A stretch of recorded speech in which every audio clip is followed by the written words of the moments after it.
কোন একজন নবী আল্লাহকে বলেছিলেন যে আল্লাহ আমি মারা যাওয়া কোনো মানুষকে দেখতে চাই, সে কেমন আছে। এটা শোনেন ভালো করে হাদিসটা, মারা যাওয়া কোনো মানুষকে আমি দেখতে চাই, সে কেমন আছে। আল্লাহ পাক সেই নবীর আরজি কবুল করলেন, বললেন আচ্ছা ঠিক আছে দেখাচ্ছি। কবরের সামনে গিয়ে দাঁড়ালেন।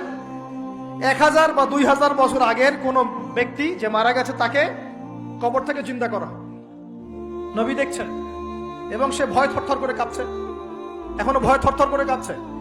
নবীজি আমাদের নবী নন, অন্য কোন নবী তিনি। সেই নবী বলছেন যে তুমি ভয় কাঁপছো কেন, তুমি কত বছর আগে ইন্তেকাল করছো, কি তোমার হালচাল বলো আমাকে। সেই ব্যক্তি বলছে আমি আজকে থেকে 1000 বা 1500 বছর আগে মারা গেছি।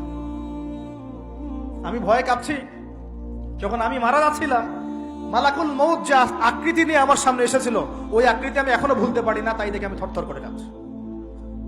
তিনি বলছেন যে আমি 1500 বছর হয়ে গেছে আমার মউতের, কিন্তু আমার দেহ থেকে এখন পর্যন্ত রূহ কবজ করার যে কষ্ট, এই কষ্ট এখনো যায় না।